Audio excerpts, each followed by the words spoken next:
كان يا مكان حتى كان الحبق والسوسان والملك مالك الرحمن، ونصليو على نبينا العدنان.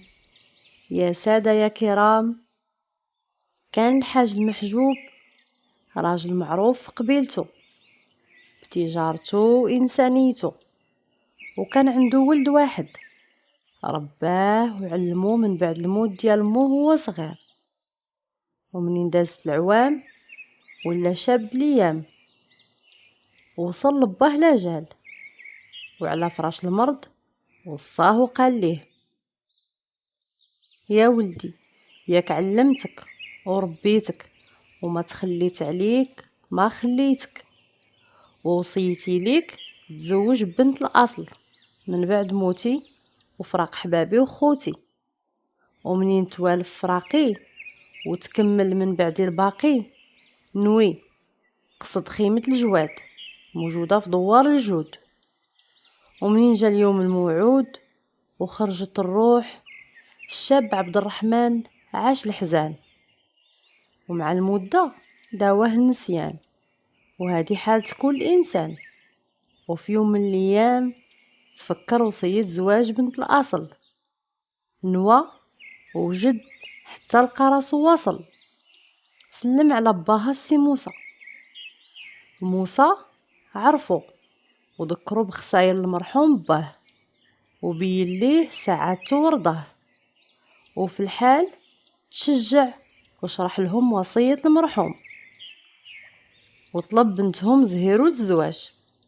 وهنا موسى قال: مرحبا بولد الحاج، وتكون سيبي هذا هو يوم العيد، ولكن عندي شرط وحيد: إلا غضبتي مرتك وجات لخيمتي ما عندكش الحق ترجعها ولا هي ترجع لك حتى يدوز عام بالتمام. وفي الحال رد عبد الرحمن: أنا قابل الشرط، ونطلب الله ما يجيب غيار ولا يكون بيناتنا عار. ومن بعد كمال العطية والعرس زرعات الزريعة وكبر الغرس. العرسان عاشوا أحلى الأيام، هو تيقابل التجارة وشغل الفلاحة، وهي تتقوم بالواجب داخل الدار. ومنين تيرجع تتستقبلو بالوجه المبشور، البيت مجموع من دور مارد وطاب محطوط ومتول على الطيفور، وزيد عليهم حتى الماء سخون، وكل ما صعب يهون. وفي يوم من الايام دق الباب عراض جاي عرض بمناسبة شي عرس، وغير كمل مهمته والمرأة تقصد راجلها عبد الرحمن. ومنين عرفت سبب الزيارة قالت ليه: عافاك، بغيت نحضر لهاد العرس. ويقول لها: راني غادي نحضر ساعة ونرجع. وهي تجاوبه: والو، نون كحل عيون، حتى انا بغيت نعرف الناس ويعرفوني.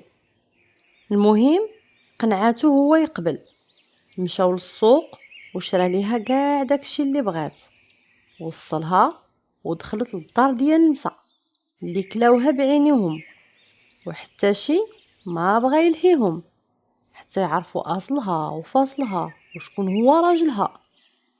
ومنين سولو وهي تجاوب حتى كملات.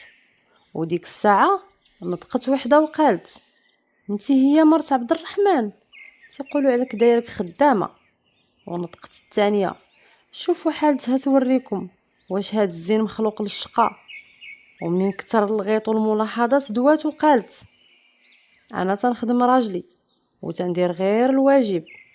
وهي تجاوبها واحد الفضولية: ايوا سيري الله يجيبك على خير، راكي في دار غفلون، راه الراجل اللي تيبغي مرتو هو اللي تيدير كلشي، وهي تتقابل غير وجهها في المرايه وتنعس مزيان باش ترتاح، حينتي لا بقيتي هكا غادي تدبالي في شي نهار ويتزوج عليك وتلقاي المداع عليك يا مسكينه. المهم عيشوها في وهم وروينا حتى طاقت وزعما عاقت. ومنين رجعت للدار ونوات تشعل نارها صبحات ناعسة، ما كاين لا تاويل ولا ناويل ولا فطور ولا وجه مبشور. هو يقول: معليش، يمكن باقيه عيانه من سهر العرس، ومنين دازت 3 ايام ما بقى كلام. الحلم تفك ما بقى شك. وهو يقول: ايوا ياك ما عيانه ولا سخفانه، واش نجيب لك الحكيم؟ وهي تقول ليه: انا مرتاحه وحاسه بالراحه. وفي ديك الساعه جاوبها: غير شفتك تبدلتي وتغيرتي، الفوضى قدامك، وشكون اللي يدير شغلك من غيرك؟ قالت ليه: انت. جاوبها: انا راه مقابل الفلاحه والتجاره، ويمكن نعاونك. وشحال من مره عاونتك، واش نسيتي ولا سهيتي؟ قالت له: منين ترجع قابل شغل الدار، ماشي انا خماسه ديالك. وهنا تزايدوا في الكلام، وجا الحرب من بعد السلام. ومنين حمى الطرح والكلام بدا يجرح، قررت تغضب، يعني تهرب وتقصد خيمة الوالدين، حين تدخل بيناتهم الشيطان اللاعين. باها شافها من البعيد جاية، وعرف باللي راجعة غضبانة.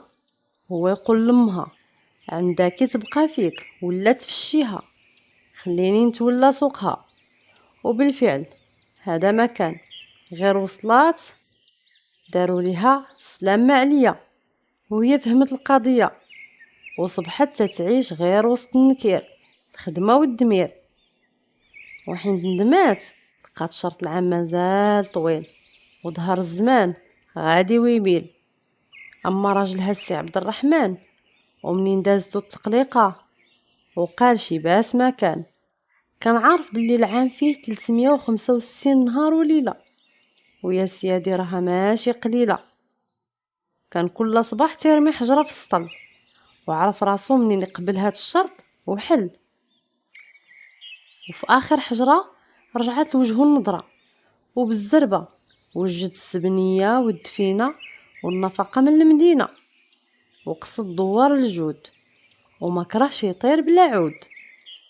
ومنين شافو باين زهيرو قرر يستعمل تعبيرو، خرج العين الحمراء، وحتى هو دار ليه سلام ما عليا، وقوص عليه الطاقية، وغداه غير طعام عدي. وساعة ساعة تيقول مع نفسه: مسكين سمح لي يا ولدي.